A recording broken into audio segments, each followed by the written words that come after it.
Mysore urban development authority కుంభకోణం కర్ణాటకలో ప్రస్తుతం కలకలం రేపుతోంది. ఈ కేసులో ముఖ్యమంత్రి సిద్ధరామయ్యను విచారించేందుకు రాష్ట్ర గవర్నర్ తావర్ చంద్ గెహ్లోట్ అనుమతి మంజూరు చేశారు. దీంతో సీఎంకు రాజకీయంగా ఇబ్బందికర పరిస్థితులు ఎదురయ్యే అవకాశాలు కనిపిస్తున్నాయి. ఈ నేపథ్యంలో సీఎం సిద్ధరామయ్య అత్యవసర కేబినెట్ సమావేశం ఏర్పాటు చేశారు.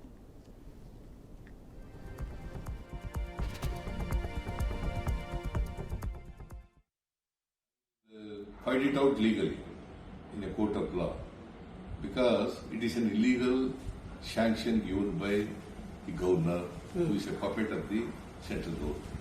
See, there is no prima facie case against me or against anybody, and the BJP has no moral right to ask my resignation. Okay. It is because the governor is biased towards me.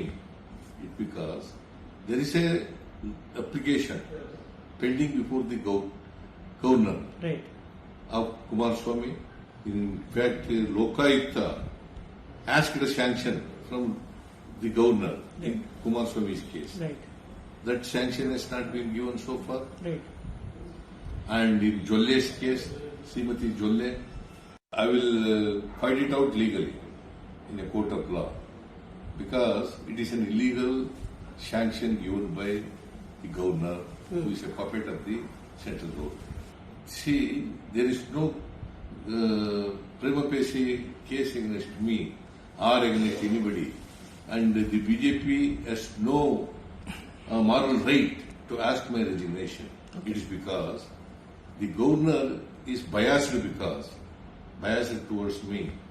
It because there is a governor ప్రజాస్వామ్యానికి వ్యతిరేకంగా వ్యవహరిస్తున్నారు. విజయనగరంలో అక్రమంగా భూములు కేటాయించలేదు. కేంద్రం చెప్పినట్లుగా governor నడుచుకుంటున్నారు. BJP ప్రతినిధిగా governor వ్యవహరిస్తున్నారు. ఆయన వ్యవహార శైలిని ఖండిస్తున్నాం. కాంగ్రెస్ ప్రభుత్వాన్ని కూల్చేందుకు కుట్రలు చేస్తున్నారు. అందుకు గవర్నర్ తావర్ను పావుగా వాడుకుంటున్నారు. న్యాయ పోరాటం చేస్తామని అన్నారు.